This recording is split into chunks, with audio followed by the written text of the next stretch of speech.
Good morning, Wrestling Inc. Get up, get going. Happy Thursday. I hope you are thirsty for some pro wrestling punditry. It's me, your managing editor of WrestlingInc.com, Nick Hausman, and I am joined here as I am every Thursday to talk the news of the day with my good friend, Paul Pratt, a.k.a. Pollo Del Mar. Paul, welcome back to the Wrestling Inc. Daily. It's always good to be here and talk a little wrestling with you, Nick.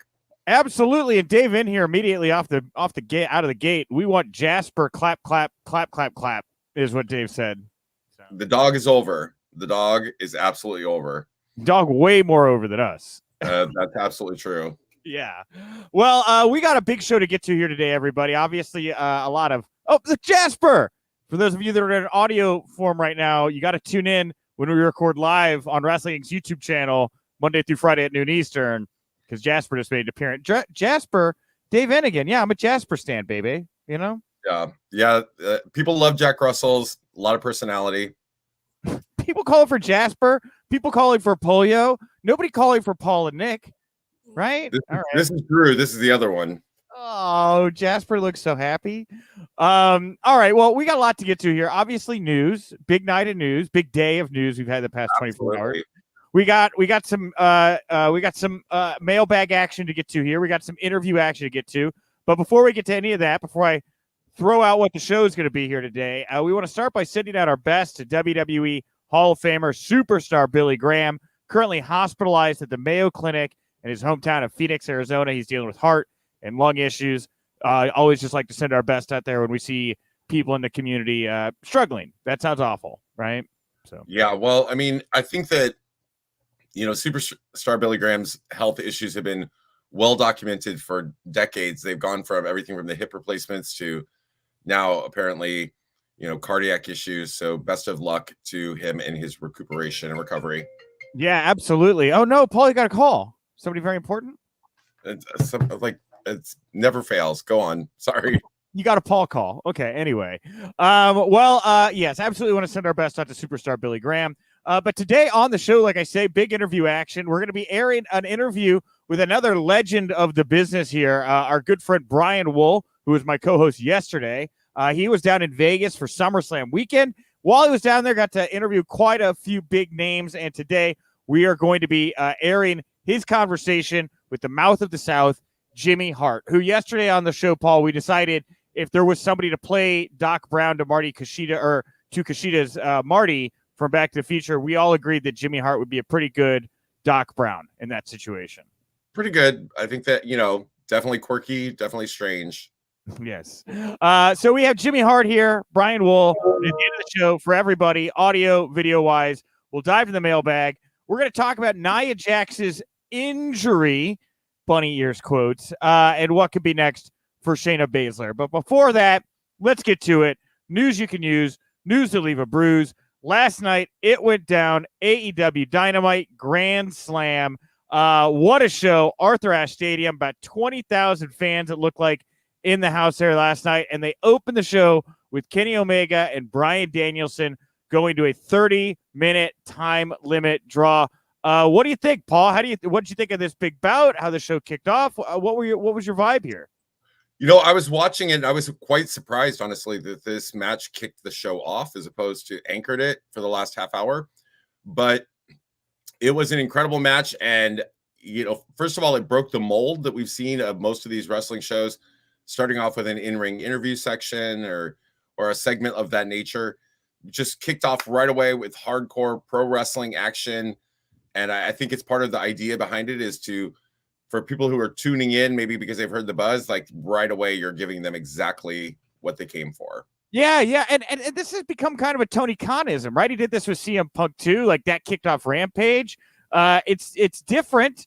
I guess we'll see how it affects the ratings. In the main event there, you get Ruby Soho versus Britt Baker, which was, still an anticipated bout, but it didn't quite, by the end of the show, didn't have quite the same energy as where we started, obviously, which was like on another planet.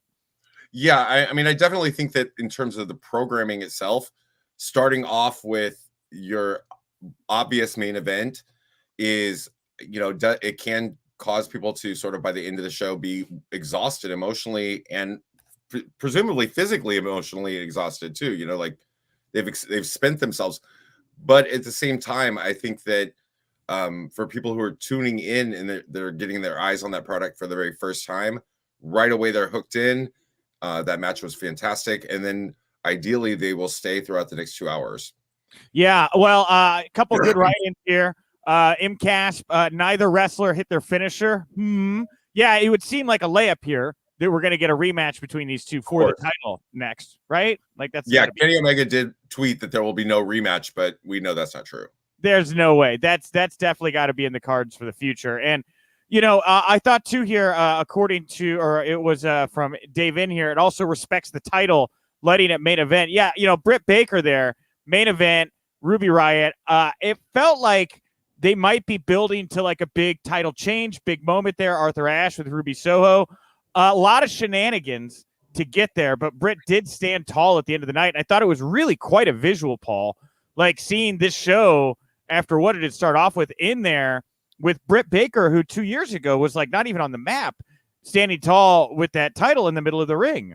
I was very interested. Very interesting. Yeah, I mean, I will tell you that for all of the conversations that we've been having over the many weeks about this influx of former WWE talent, possibly pushing people out of the limelight who've been homegrown talents. I mean, I think we often forget that because we're looking at the Jungle Boys, we're looking at the Orange Cassidys, the whomever, you know, the MJFs people as their homegrown talents. Britt Baker is arguably their biggest homegrown talent that they've created and built into a star on our televisions each and every week for the last 2 years. So I'm going to kind of go a little out of order here because like all this stuff kind of plays into each other. So with the Britt and Ruby thing, the match, I thought the match was good. I thought it was it wasn't very long. They kind of got the last like 10, 15 minutes to kind of put it together there. A lot of shenanigans. The thing that I thought was weird was that the finish to this match felt so much like the finish to the Malakai Black Cody Rhodes match that I had just seen like half an hour before with Arn Anderson getting involved and you had Brandy Rhodes getting involved. I just don't know why, and it's a real small thing. Maybe not, depending on how it affects the audience. But I just felt like I just kind of seen it. I don't know, like it didn't quite get to that level for me. I don't know with the main event. Well, I'll say this: when I was watching it, it did not harken back to that for me. I had my own issues with the Cody Rhodes and Malakai Black match, entirely separate from this. It felt to me this finish felt perfectly acceptable because Britt is, you know, insulating herself with these individuals who are supposed to be protecting her title. That's the point of this. I also, you know, one of the things I really did appreciate about this is as much as the audience and the fans have been really behind Ruby Soho coming to AEW, I felt like this already giving her this immediate title match was kind of hot-shotting her a bit because as much as she is beloved by fans, as much as people are excited, I think, to see the first major female talent from WWE show up in AEW. Yeah. Ruby did not have a stellar run there. Ruby did not have a lot of credibility coming in. Ruby had been diminished in value. So they need to spend a good many months building her into somebody who is suddenly much more credible. I wonder why we haven't seen more women free agents get picked up, you know, like the men. Like the men are coming in and really getting a chance to shine and break out and play with their friends. I was a little surprised Ruby just kind of got brought in to just kind of feed the beast that is Britt Baker. And look, it was a dirty finish there. So I think much like what we got in the beginning, which was, you know, there were a lot of matches that kind of ended on weird circumstances last night, which is very unlike AEW actually. But this seemed to set up a rematch. Black Cody seemed to set up a rematch. Kenny Bryan seemed to set up a rematch. It was kind of the outside of MJF Pillman, maybe the FTR Darby Sting stuff, but I could even see a little bit more road to go there with those guys because of the Tully Blanchard involvement. Well, it's just it was a lot of good action, but it was another chapter for a lot of these stories we were seeing last night. Well, I think that, you know, that is one of the things that they're looking to do, and they do tend to have more long-term storytelling. So why not use this highly visible episode of their weekly broadcast to set up and put in place stories that can carry out for the next several months? Mm-hmm. You know, yeah, it's it's entirely plausible, for example, that we saw this ending to Britt Baker and Ruby Soho, and now Britt's calling card is going to become like, well, I've already beaten you. You came in, you got you shot your shot. Basically, you cashed in your Money in the Bank type of, opportunity here, and I beat you. So now you have to work your way back through this roster, and it draws anticipation because the audience knows that it was a dirty finish, and now Ruby has to show herself, and it's going to prove that opportunity for her to rebuild in a way that she did not come in with. Yeah, I hope you're right about that. I do. I hope you're right about that. And we're talking about the Malakai Black Cody match here. So a couple details coming out of that about Brandy returned to AEW TV for the first time since being away with for her pregnancy. She looked great, right? She accompanied Cody to the ring for his match with Black. At one point, she got face to face with Black in the ring when he did his little cross-leg thing. She went down, got cross-legged from him, and gave him the finger, and also dropped an F-bomb, which she did not apologize for after the fact, kind of doubled down on. That led to Black laughing maniacally until Cody came back in. So before we get to the Arn Anderson stuff, Brandy. So Brandy, Cody, is this a heel act now? I mean, they came across as heels last night. I mean, I got a little bit of heat on Twitter for my commentary about this. That I think that unfortunately the wrestling world, if you say something that is critical of somebody, you're automatically branded a hater, right? Sure. And you are. Okay. I will tell you that when I was watching this match, without going into the full breadth of it, but nothing about this resonated with me as Cody Rhodes being a babyface. Nothing about it. No. His wife interfered. Like there was, issues with his coach, manager, Arn Anderson. There was a variety of things. He pushed the referee. Every element of this was Cody Rhodes is the heel and Malakai Black is this anti-hero that people, that's dark and mysterious, but people are still cheering. And I felt like, I don't know, there was just a number of things here that did not play out as Cody Rhodes being a babyface. It was weird, right? Like, I wonder if the intent was for Cody to get baby-faced, right? I wonder if the audience just, went into business, in a way that they weren't anticipating, because New York is a very different market than Florida and Atlanta, right? The fans. Is it? Cody's getting borderline jeered and booed no matter where he goes. Right. So I don't know, but like at the same time, like Malakai Black using the mist to spit in Cody's face at the end, this didn't feel like the end of the road for these two. Could be wrong, but does this mean it's certainly not. That's for sure. It's definitely not the end. So then, I mean, what are you? Is it you're building this monster baby face and Malakai Black that the heel Cody Rhodes is going to beat third time out? That doesn't play to me. I mean, I don't know that I would even go that path if that was the. I do not think that. I don't think that Cody Rhodes thinks he's a heel. I don't think that. I mean, I don't know how much more clear it could be. So what I would like to say here, on my Twitch stream, I have been watching old Mid-South for like my Twitch following, and I watch Mid-South. I grew up on Mid-South, probably my favorite era of wrestling ever, most influential certainly in my life. But one of the things that has irritated me as a modern fan going back is the fact that the way they book their baby faces, the baby faces legitimately cheat more often or do more ridiculous things than the heels do. And it's a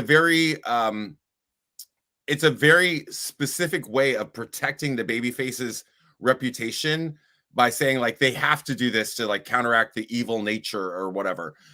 And one of the other things that they do is they protect finishes so that baby faces never ever get pinned clean.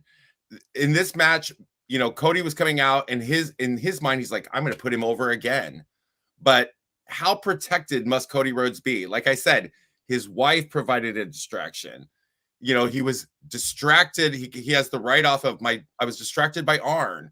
I bumped Arn. Like, by the way, that bump of a manager on the ring apron, that's a straight up what a babyface does to a heel to get a victory, by the way. Right. And then, I got so angry, I pushed the ref, which, by the way, should have been a disqualification, ending that match automatically. But then to beat me, look, Malakai had to use the mist. And it was very much booking like Mid-South used to do. And I think that Cody looks at that, like that's the kind of booking his dad did in Florida as well, by the way. Sure.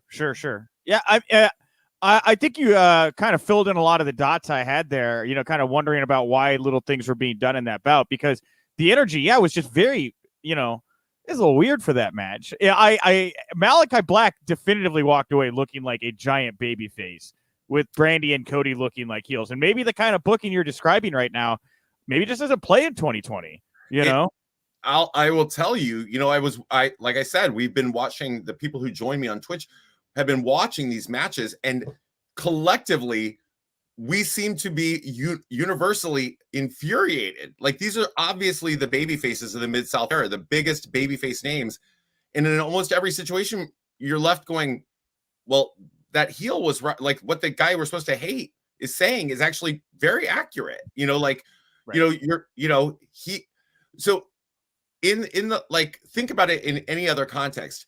If you are the baby face and you're facing somebody whose wife came in and just provided a distraction, has had a manager on the ring apron, like, at various times, like, all of this stuff, and who's now shoved the referee, if all of that is facing you and you resort to, like, throwing mist, like that, it's excusable, because you're like, well, I did one thing that's bad, but I had to overcome 50 other obstacles. Right. In the world of Mid-South, that is not the way that's not the way the commentary played it off.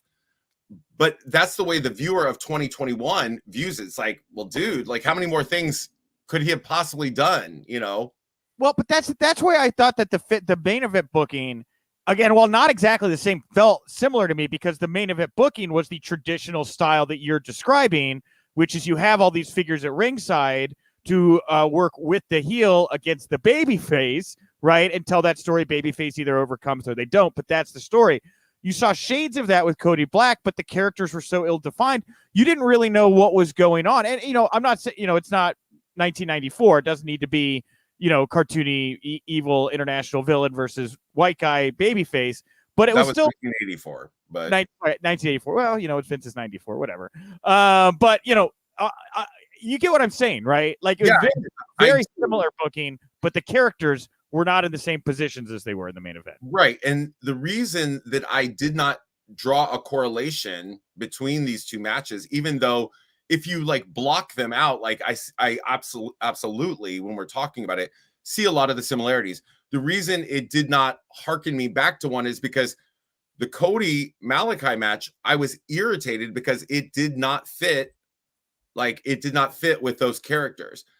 The Britt and Ruby, it fit. So it didn't, the similarity didn't strike me. It was just, it was because it is jarring that we're supposed to, like, be, Jim Ross saying that these fans seem to be oddly invested in this dark and mysterious Malakai Black character. And my tweet in response was, or maybe they are burnt out of the way that Cody is being presented here. It's like, it's self-indulgent. It is, and we know he's booking it himself. We have JJ Smith here saying Cody turning is happening. I mean, he was dressed like Homelander and Brandy came out on the heel side. We are headed back to pre-AEW American Nightmare Cody. Chaz show echoing, he literally dressed as Homelander. Homelander is a bad guy who thinks he's good. So, yeah. Well, does this mean QT's his friend again? So by the way, to individuals who might be listening to this and who are big fans of Cody Rhodes, I have stated emphatically all along, I very much like Cody Rhodes as a performer. I like him as a character when he's playing the appropriate character. It sounds terrible to me to even say this, but look at him. He looks like an evil villain from a comic book. Like that smile, everything about him reads evil villain. And I think that he's kind of got it in his head that like we've already seen it. He literally wants to present himself in some instances as this second coming of his dad, who's like the ultimate baby face. And so in his mind, I think that he wants to be presented that way, but that's not the way he's perceived. There's a huge distinction downright to the physicality of who they are that made his dad appeal to an entirely different kind of person than Cody will ever appeal to. Do you think that Cody waits for a market that's more accepting of him, like his backyard of Atlanta or something like that, to get that win over Black so that he gets the reaction he wants in that situation? Or do you think, what do you think happens here, I guess, next? I don't know. I think that, honestly, for audiences who would argue, that, Cody's great, all these things, and like this individual last night who defended Cody and said, like, well, he's put over all these people. I don't always agree with the idea that he puts them over. He gives them a win, but he comes out victorious in the end. Like, this would be a situation where I would say that, like, I wouldn't mind actually. I think that he should just let this one go and let, he lost. Dude, I 100% agree with you. After the reaction last night, if you had plans to do more with Black and Cody, I scrap them, man. I have Cody come out and say, I need to get my shit together. I have lost a step. This guy has tested me. I'm going to go on a journey or whatever to find Cody Rhodes again, and let Black go on to become a monster star for you, right? I mean, the guy is right there. If this ends in a week or two with Cody demanding the rematch and getting the win over Black, overcoming the demon, and you put this guy right back where he was when he started, it's a huge waste of money and time, in my opinion, for where we're at. Yeah, I mean, I think that the idea that Cody puts people over, it's 50% correct, but because he puts them over that first time, but he always walks away victorious over them. And Cody Rhodes does not need these victories. Cody Rhodes does not need it. He's out of title contention. He is a mainstay in their main event. They can put him up, up or down anywhere on the card, and he's already made there.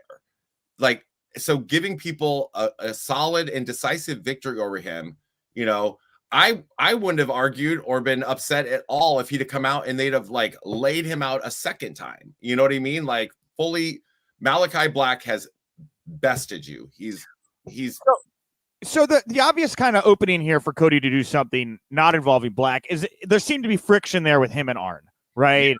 And this kind of there was not friction, but there was some mistiming with Tully and FTR later on in the show when they had the match with Darby and Sting. Bad night for managers, bad night for Four Horsemen managers. I don't know if there's anything to that. But it would seem if they're not going to go with Black Cody, something involving Cody and Arn, or maybe Arn picks a charge or whatever, could be the next thing for Cody coming out of this. I don't know what's next for Cody. I would hope that, back to your question, do we find a market like Atlanta or someplace that's more Cody friendly?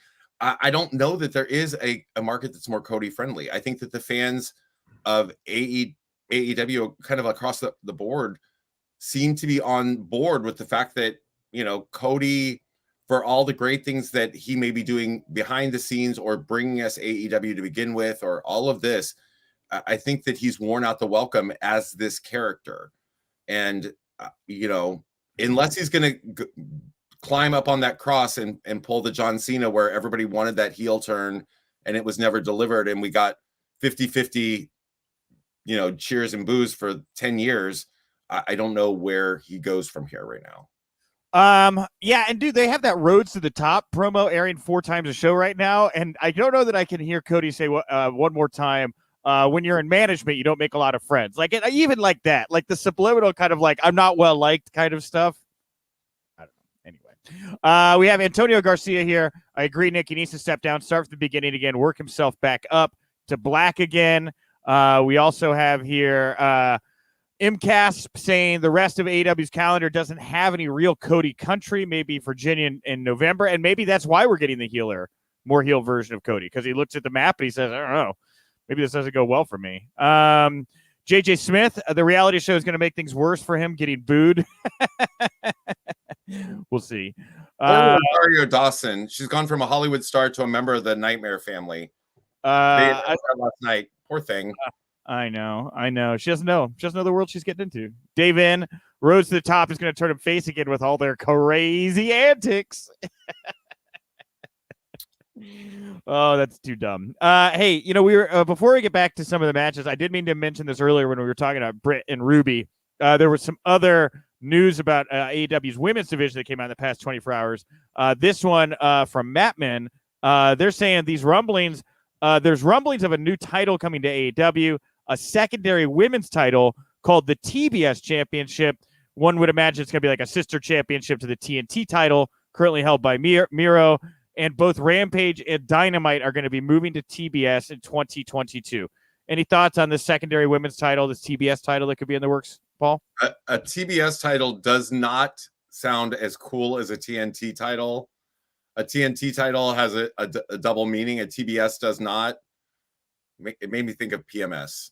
Okay. All right. Fair enough. Yeah. The name doesn't really roll off the tongue for me either. Good for me. Yeah, it doesn't. And why does the channel get men and women? Like, anyway. All right. Whatever. If it gives the women more to do, I guess. Sure.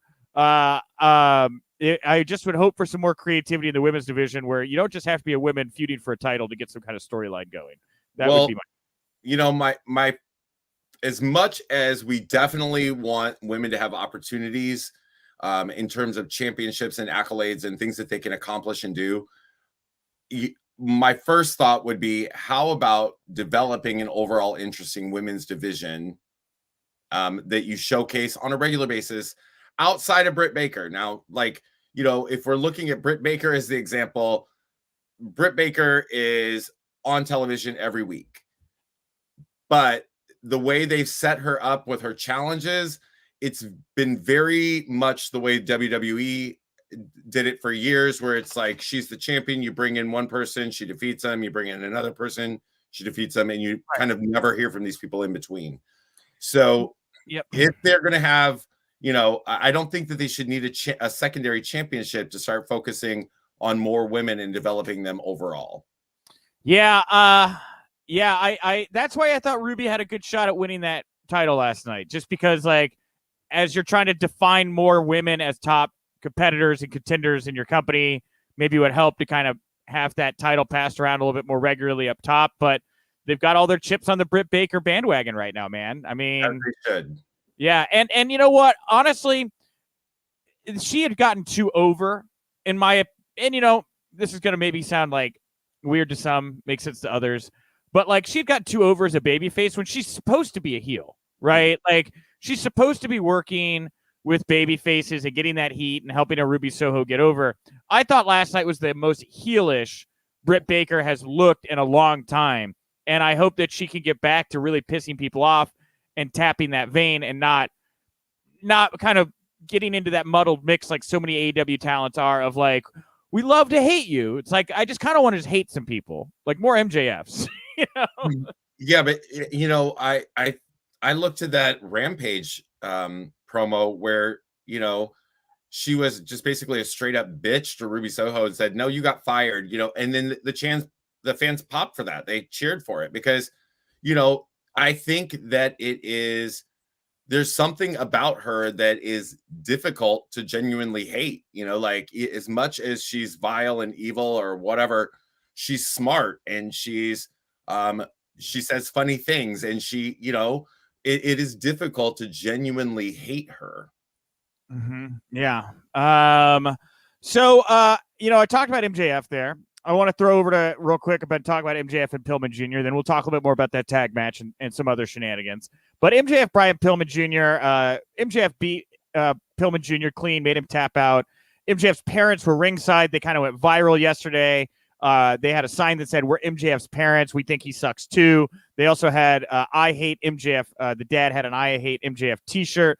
This to me, having grown up in like a really nice suburb of Houston, Texas, reminded me so much of like pot committed suburban parents. Doesn't matter if he's playing soccer or he's going into, some kind of theater competition. MJF's parents, so supportive of their son. I just thought that was adorable. Anyway. I saw that photo of them going around on Twitter, and I'm not going to lie. I clicked it and zoomed in, and I was like, that's not a very nice neighborhood that they live in. I mean, it's nice, but it's not what you'd expect. Okay. Wow. Shade. What do you think? The guy's supposed to have grown up with a silver spoon in his mouth and be all these amazing things and like so rich and so wealthy. I mean, hey, maybe they didn't take it outside their house or their neighborhood. Maybe they went to one of their poor friends. Took it there. They must have. Yeah, the poors, Paul. But here's the thing about this match. I felt bad because like this crowd was really blown out after that Omega Danielson match, and then Punk comes out and he's like, "How do you follow that?" And he's just generally just kind of see a Punk, kind of maybe teased we're going to see a heel Punk. I don't really know what Punk is doing right now. And then we got MJF Pillman, and this crowd, I don't know if it was the positioning or if it was is it just too early for Brian to be in this kind of spot? I will not. I'm not going to even diffuse my commentary on this. I was shocked a couple of weeks ago when Pillman got moved into this role. I mean, I do not think that there was a demand for it. I don't think there was an interest for it. I do think the best thing that has come out of this, in my opinion, is that last week, the promo that Brian Pillman Jr. cut, sitting in those director's chairs talking about this or whatever, I felt that was the best promo I've ever seen from him. It was the most compelling and interesting I've ever seen him be. And as good as that promo was, and as interesting as I found him, it is juxtaposed next to the fact that I've never cared about him. Other than this, he went from being, a legacy star in a tag team that was starting to get some build to now, like, this other thing where we're supposed to care about him in a, kind of like a higher level mid-card sense. And I don't think that audiences do. I think it was too soon. I think it was too soon to put Brian in this. I understand why they did it, because like Brian's story's so compelling, right? And they were in his market, and he's the guy in that market, that Cleveland market they wanted to play with, and Tony's ambitions to try to define these young wrestlers and get them over. I just feel like Brian in this situation did his best. I don't think when it came time for the dance, it was there. The connection wasn't there. The audience just really wasn't there. I hope that this serves as a chance for people to see Brian as somebody that the company has faith in. But I hope he goes back to being in that tag with Griff and Julia and continues to grind it out, build out his personality through that tag team, maybe even become tag team title contenders. And the next time we see him, whenever that may be, when the timing is better, we look back on this and say, that kid's grown a lot since this last time, and that's how it plays into the story. But in this moment here, I just thought it was maybe just too early to put Brian in that spot. I just don't know, and I like Brian. I just don't know that it really connected here. Yeah, I just it was somewhat out of the blue in general because Brian Pillman is somebody that we haven't even really seen that often on Dynamite before he came out and did that stuff in Cincinnati. And he's somebody who's been relegated to one half of a tag team. They've never focused on him. So for him to be broken out of that, and within a couple of weeks, honestly, sort of in this big high profile match against MJF, I obviously the right individual won. I think I actually almost expected Pillman to pull off an upset. But I didn't really care to see that happen. The other thing I will tell you is that, given the actual compelling real life story behind this, and the fact that on some more than one occasion, he has said that he does not want to he didn't want to ride his father's coattails. He did not want to become his father. He didn't want to. They sure have gone out of their way to push him in a way that most second generation wrestlers do not get pushed, as a literal carbon copy of his dad. So, I mean, it's that to me alone was a little uncomfortable, knowing that like these early facets of his career, he said, you know, how he did not want to take this route, and that's exactly the route he's taken. Well, I like this comment here from JJ. I think they're trying to build up Pillman for a match with Punk. Punk keeps bringing up Pillman as somebody he wants to face. I agree with that.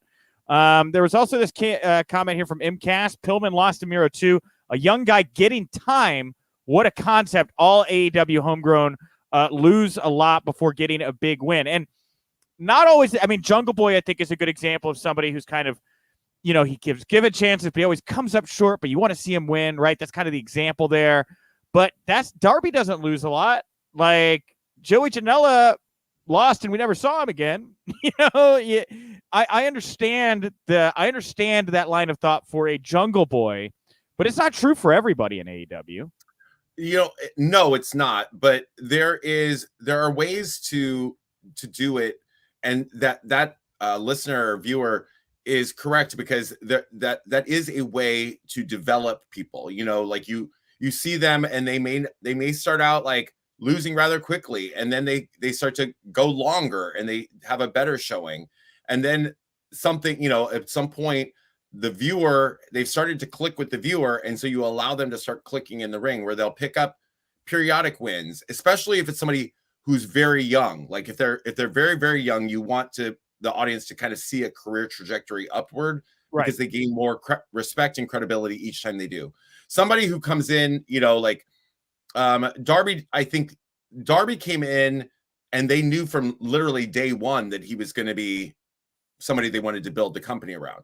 You know, sure. We saw Brian Pillman come in while he was still in MLW, and he was picking up loss after loss because he wasn't under contract to them, and they didn't want to probably invest in him. They certainly didn't want to put him over on anybody who was under contract, because those are the people that they're going to be dealing with later on. So if they've had them, you know, be defeated by somebody who's not on the show, then that doesn't do much for them. Yeah. And Dave Langer here agreeing with you. Pillman was just signed to AEW. Someone like Jungle Boy was always AEW. So, you know, remember there, if you can get in early, it's always the best time to join a company. Also, we touched on it earlier, the FTR Sting and Darby Allin tag match. The match ended with Sting making Dax Harwood tap out to the Scorpion Deathlock. Evidently impressed by the 62-year-old Sting looking spry, Pat McAfee tweeted an image that read 62 years, March 20th, 1959. That is Sting's age. Several other personalities, such as Renee Paquette and Lance Storm, have also offered their reactions. Sting was trending on Twitter at one point as fans discussed his performance during the match. That finish to that bout with FTR working together and Darby hitting that coffin drop, which is, he's going to kill himself one day doing that thing. Yeah. I mean, I don't want to be doom and gloom, but wrong angle. Some guy moves not at the right time. He drops himself spine first on that ring apron. He's gonna hurt himself. He's gonna mess himself up real bad. I don't want to overlook that. But this finish was phenomenal. I mean, how much more could we have expected from Sting this run, Paul? You know what is interesting to me, and I tweeted about this last night as well, is that watching these matches, like this isn't a one or two, you know, he's now had a series of television matches that have been quite good. And not to mention the cinematic match that they did, which was very, very good. So, you know, to watch Sting at 62 years old and recognize that like multiple years ago when he signed to WWE, that they didn't see any opportunity for him there other than those couple of pretty terrible matches that he had, is mind-boggling. You know, especially when we've seen the history, like they literally trotted Undertaker out until the guy could barely walk. Right. You know, they kept bringing Hogan in when Hogan could barely walk. And in his late 50s, they gave Ric Flair and Roddy Piper a tag team title run, albeit a very short one. They still gave them these opportunities. And the thought that they did not see anything like that in Sting, and they wanted to end his career after being the one guy who was a major star who hadn't competed for them ever. They bring him in under all this hype. They give him a couple crappy matches and then put him into pasture. They literally wanted to end his career with that note. And I'm so glad that AEW is giving him a chance to do something different that people see to remember him for. Well, and and not AEW, WWE. The last program he had was for the Universal Championship with Seth Rollins, and he got injured, and that's the point where I feel like Vince saw an opening to, this isn't one of our guys. This isn't a Jungle Boy. We're done here. The Sting thing, the experiment is done. Undertaker, Hulk Hogan, these were guys that were loyal to Vince for a long, long time. Sting was not that. So it was part political, also with Sting. But yeah, you look over here at AEW, very different situation. He's been very well presented alongside Darby Allin. Like you say, he's having really good matches. I don't know that I'd say 5-star bouts, but the guy is over-delivering for sure in everything that he's doing in the ring right now. What's your over-under on if we see Sting in a world title match by the end of 2020? Do you think it happens here in the next 3 months, or do you think it happens sometimes next year? 2020 ended last year. So 2021, sorry. So by the end of 2021, I don't think that we're going to see him in a world title match. I don't think that it needs to go that far. I think that allowing him to kind of redefine a legacy, I would be all for maybe him and Darby doing a tag team title run. Give them that. Let him leave on that note. He came in as part of a tag team. Let him go out as part of a tag team, and that's something that I think is feasible. I think it's also I think it would be well received. I think that let them have their moment, let him have a moment, and then if that's when he decides to end things, let him end it there. I don't want to dictate the man's last couple chapters, but I think you're right. A tag title run with Darby makes a lot of sense this moment. They just beat FTR, who's arguably one of the greatest tag teams in the world. So that gives them cred in the tag team world. But once that's kind of run its course, there's really nothing left for Sting to do in pro wrestling. I mean, he can have all the fun he wants. If he wants to be around for their 5 years, fine. But I feel like the last match, is going to be something where I would think he wants one more title shot, or he's going to put his career in the torch. Right. Or he's going to put, if it's what it's going to take for me to get that title match, to get that one last hurrah, for me to say, I could still do this. I'm willing to put my career on the line, and that's a money match there. Sting's last shot at a title versus his career, and that's off into the sunset for me. Yeah, I mean, I think that when you start looking at the numbers, that he's 62 years old, that's pretty incredible. But physically, he looks fantastic, and I could 100% see him doing exactly that, being presented as a viable, he is undoubtedly a true living legend. So, if we go that route, I'm not against it for sure. Hey, look, it's Mike O. Last thing for Sting to do is a GCW death match, right? Sting, Nick Gage, like out in the middle of the desert, right? That's what Brett would do. All right. Lastly here, coming out of AEW Dynamite Grand Slam. This was not on the air, and we have all the Rampage spoilers. I want to, by the way, give credit to Liam Crowley, who was our boots on the ground last night at AEW Dynamite. Liam did a bang-up job down at the show. He got a lot of great videos, a lot of great photos all over our social media, and he was able to get all of the off-air spoilers and results. Those are all up on Wrestling Inc. as well right now. There was a big surprise appearance to kind of wrapped up the show last night. It'll happen on Rampage. That is the most I'll say spoiler-wise. We'll talk about it on Monday, but I was very, very happy to see that moment. But this moment also happened off air. I don't know if this is going to be included in Grand Slam or not, but after Grand Slam finished, the Acclaim came out to call out AEW President Tony Khan.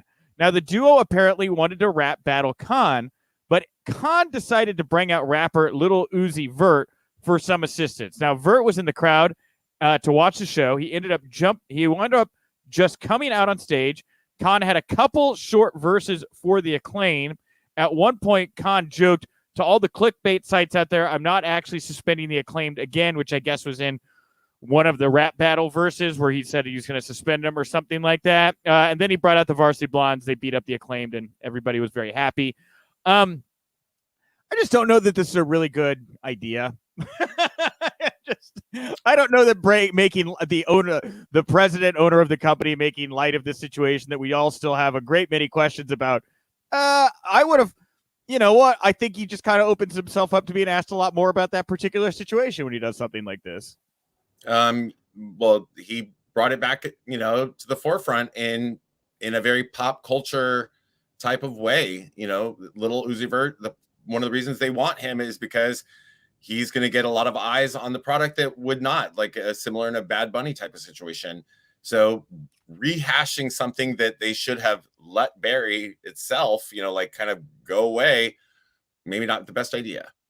Well, and I see Dave Langer here saying, I think this was a way for Tony to make up with Caster, but what is he making up over? Does Tony feel like he did something wrong by Max? Does Max feel like AEW did wrong by him? What exactly was this suspension? What did anybody learn or grow from in this situation? Those are now questions I'm asking myself, Paul. Well, I think Max Caster was very frustrated. I think he was irritated by all of this because, I think from the way so I'm not making excuses for what Max said, but I will say from an entertainer's perspective, right? So like we're filming a TV show. Somebody tells me to go out and do my shtick, right? So I think I have a great idea. I go out and do it. And then somebody, if it's gone too far, if I push the envelope too much, if I've said something inappropriate, done something inappropriate, I expect my employer to come and say, that was too much. Like, we're cutting it. We're not putting you out there to get this, and then, so, there is that trust, like you trust the performer, but the performer also trusts that what we're doing here is taped. So if it's going to be really, really inflammatory, we can pull that and versus like sending it out and then putting me like, well, that's all on him. Well, no, like he did it. So that's hugely on him, but there's an entire team of people that are supposed to protect him and the company simultaneously before it ever hits the audience. Yeah, I don't know that I would have brought this one back up, me personally. Not at all. No, I would not have trotted this out. Not a bit. But that's the thing is like, does bad decision making in relation to bad decision making make good decision making? I don't know. I would argue no. Couple items here real quick before we get to Jimmy Hart, and we'll dive in the mailbag real quick. Talk about Nia Jax and Shayna Baszler. Mas Lucha. They're reporting that WWE star Gran Metalik has requested his release from WWE months after fellow luchador Andrade requested his own and was granted his release. Now, Metalik's reasons for his request are due to his frustration with the direction in the company. They also note that Metalik's deal runs through 2023, and he is looking to continue wrestling in the U.S., his native Mexico, and Japan, where he competed in New Japan Pro Wrestling on and off from 2010 to 2017. No word on if WWE is going to grant his release. I would guess that now that it's out here like this, they're less likely. How about you? What do you think? I mean, my first thought when I saw that was Gran Metalik is still in WWE. We barely ever see him. So I think that in terms of the WWE's cost-cutting efforts, if somebody wants out, let him out, I agree. The reason you wouldn't let him out is if A, they know where a body is buried, or B, you want to punish them for some reason. And at a time right now where you're trying to show strength as a company, somebody with not much clout trying to use the sheets to try to get out of their deal may not rub people the right way, Paul. I'll just be blunt about that.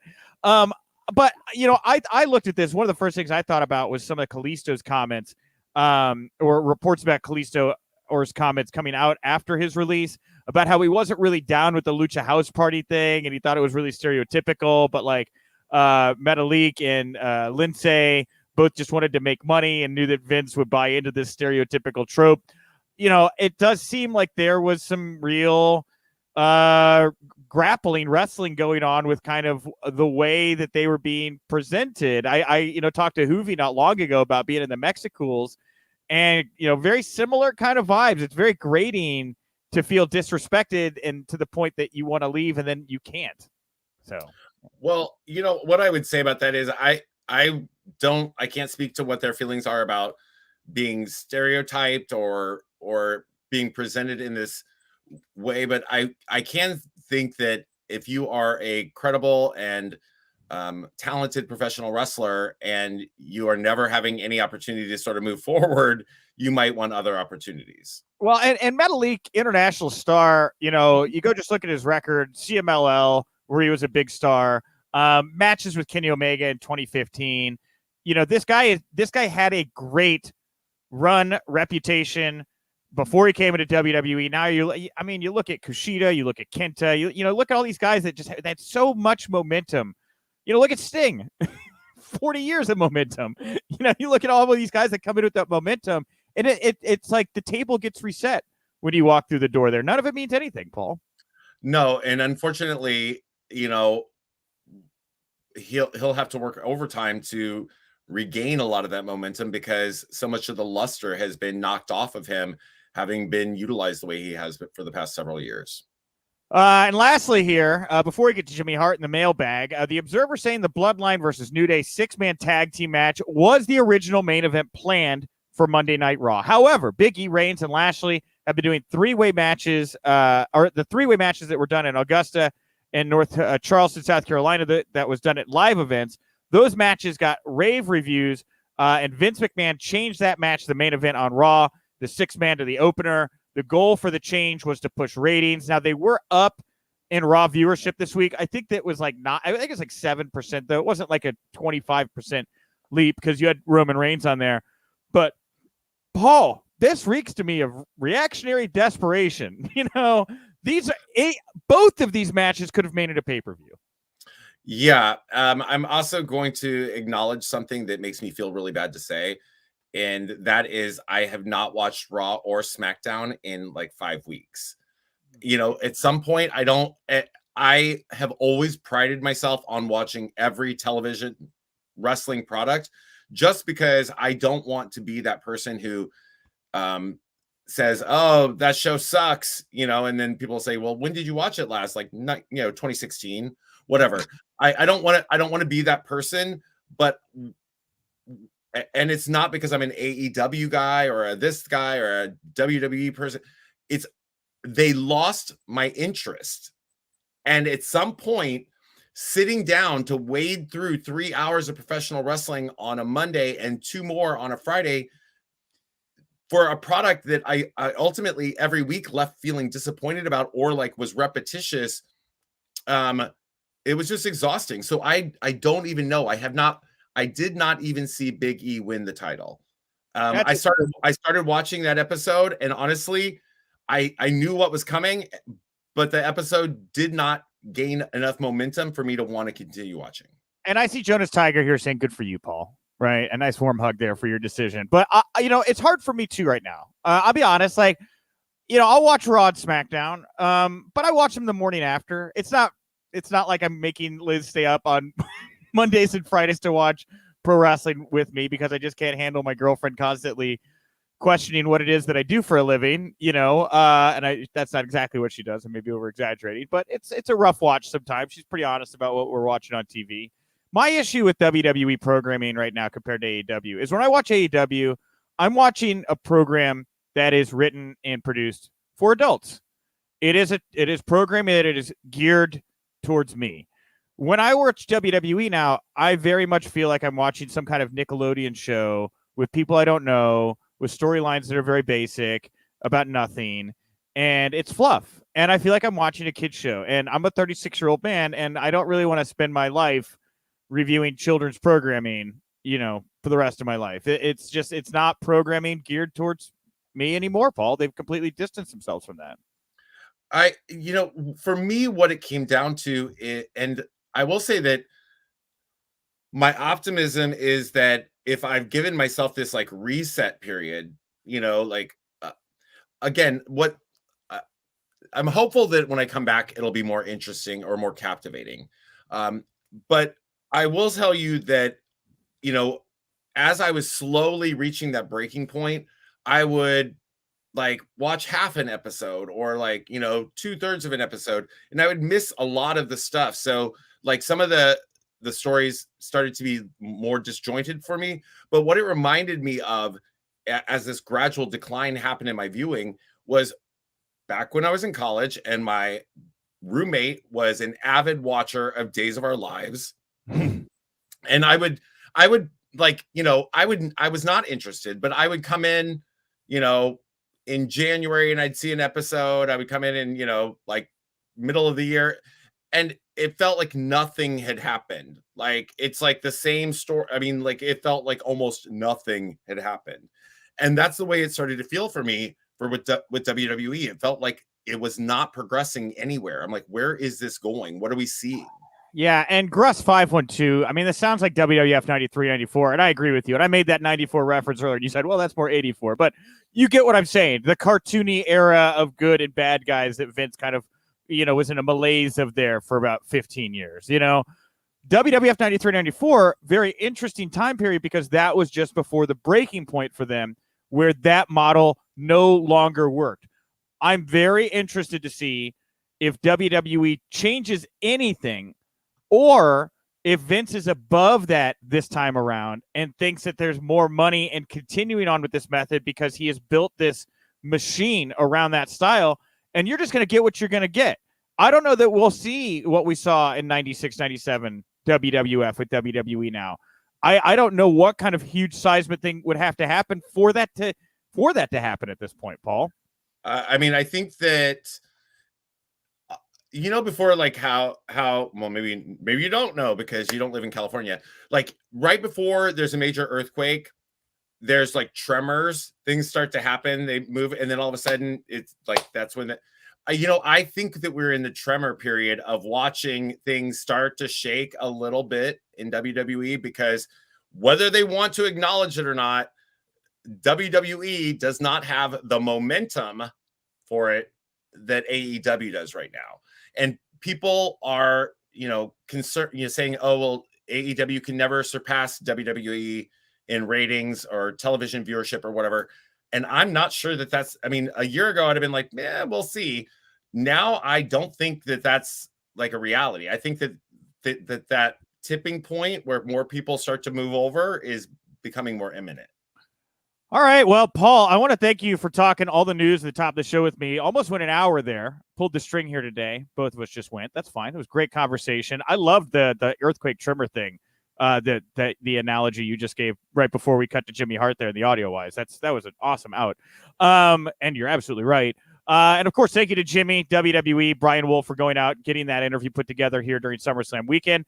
We are short on time, but we will dive into the mailbag real quickly. So today's mailbag question stems from Kayla Braxton announcing on The Bump that WWE Medical has ruled that Jax needs surgery after suffering an elbow posterior fracture and a dislocation on her left elbow. She's going to be out of action for an undisclosed amount of time. And of course, Paul, because you watch Raw every week religiously, of course you would know that Raw saw Shayna defeat Nia Jax in singles action, that snap at ringside and attack Nia Jax, slamming her arm, kicking it into the steel ring steps at ringside there. So this would appear to all be a work. I don't want to speculate crazily what had happened here. I don't believe she's injured. I think that there's a reason she's off TV. Maybe she wants to go on vacation. That's entirely possible. Family, whatever. But Nia's been involved with a couple of high-profile incidents on Monday Night Raw recently, with matches not quite going as expected. There was, of course, the weird match with her and Charlotte a couple of weeks ago. I did watch that. How could you not, Paul? I wonder if Nia's not being iced right now, I guess is what I'm questioning. Well, I have been anticipating this. No, not me. We have all been anticipating this breakup. They've been teasing it literally since they started. So I'm not shocked or surprised by it. What we've seen, unfortunately, is that while Nia has pulled out some big wins, Shayna not so much. Like Shayna came out of this smelling anything less than like a rose. Yeah. So I didn't want to make today's poll question about Nia Jax. I wanted to make it about Shayna, right? Because I knew if I made it about who do you want to see Nia feud with when she comes back, I'd get a whole lot of I hope she never comes back responses. That's not what we're here. That's not what we're here for today. Let's take a look at Shayna. She is now definitively away from Nia Jax. No more tag team. No more feuding. It's a new day. for Shayna Baszler next Monday night on Raw. We have the draft on the horizon. Who do you want to see Shayna feud with next while Nia is out here? I listed Charlotte, Becky, and Asuka, as well as an other section. We have over 300 votes here. 36.3% Asuka, 36% Charlotte, 19.7% Becky, 8% somebody else. What do you want to see Shayna do on the other side of all the stuff she's been doing with Nia Jax, Paul? Well, Nick, did not disagree with so many of the comments that we saw on that question, which is that it's been hard to imagine a harder fall from grace in terms of the way she was booked initially in NXT and even when she came to Raw or the main roster than we've seen with Shayna Baszler. She has gone down the spectrum so far. People were picking up 1 minute, 2 minute victories over her. I mean, at this point, it's almost a shock if she actually comes out victorious in a match. I would like to see her not in any specific program with one individual. I would like to see her in a program with herself where she has to recapture that fire. And it's just one person after another, where she is proving herself to herself and just destroying woman after woman. Paul, we're on strangely same wavelengths today here. So I'm going to yes and you, right? Good improviser.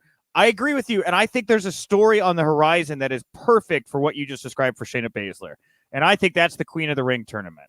And I would love to see Shayna Baszler win that tournament, redefining herself, several wins here, and become the Queen of Spades. You look at what it did for Bret Hart when he took the King's crown and how it gave him some character and something to play with, and it opened up all these doors for him, and he was a very serious grappler. I see the same for Shayna.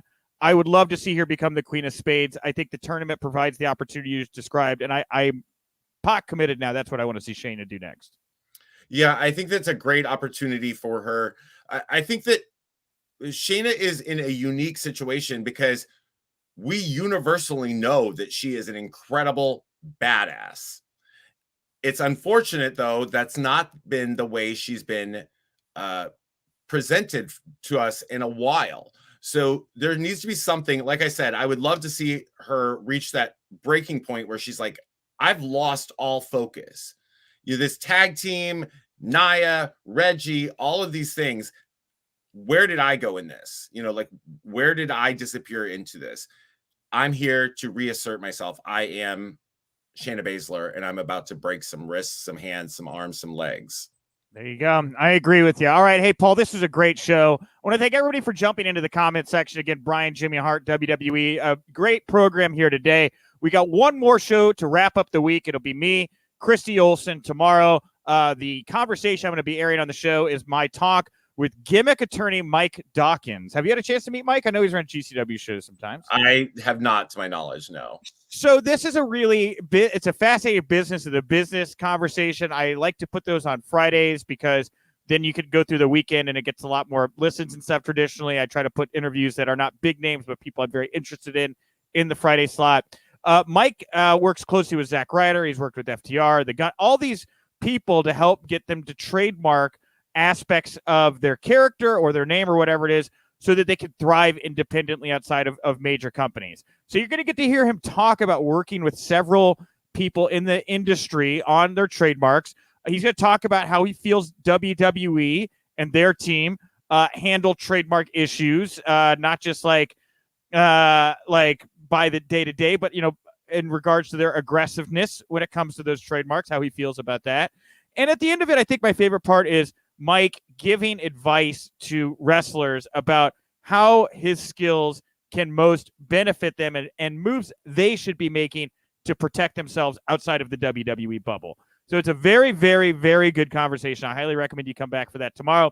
Also, Christy Olsen, of course, will be in the house here on Fridays to wrap up the week. The Wrestling Inc. Daily is brought to you by WrestlingInc.com. We're on all your socials. And, of course, the Wrestling Inc. podcast goes live at nights right here on Wrestling Inc.'s YouTube and social channels, including tomorrow night after SmackDown, Sunday night after Extreme Rules. Tune in. It's just like this, different faces, different punditry, but the same amount of fun, if not maybe more fun sometimes. So come back for that, and that's all I got. Paul, anything you want to plug, promote, put over here to wrap up the show today? Yeah, sure thing. Follow me on Twitch. If you're on our Twitch channel, for sure, just hop over. I'm Pollo Del Mar on Twitch. I've been doing a lot of streaming there. I'm part of their new Sports Accelerator program. I want to build an audience there as well. I've got an awesome Underground Wrestling Alliance show this Sunday at the Ritz in San Jose, California. Come on out and join us for that. It's part of the SOFA Street Fair, which SOFA is it's an acronym. We're not actually putting a whole bunch of sofas out there, but that show is free of charge. So join us and follow me on my socials, Pollo Del Mar fans on Instagram and the Glamazon PDM on Twitter. I like an all sofa show. So it's like what they do at Crown Jewel, all the big soft couches ringside. Yeah, just sofas everywhere. It's a whole street fair of them. We can all live like Saudi princes and watch independent wrestling, right? Anyway, I am at Nick_Houseman. Thank you all so much for tuning in. I will talk to you tomorrow. And remember, if you winked, you didn't miss it.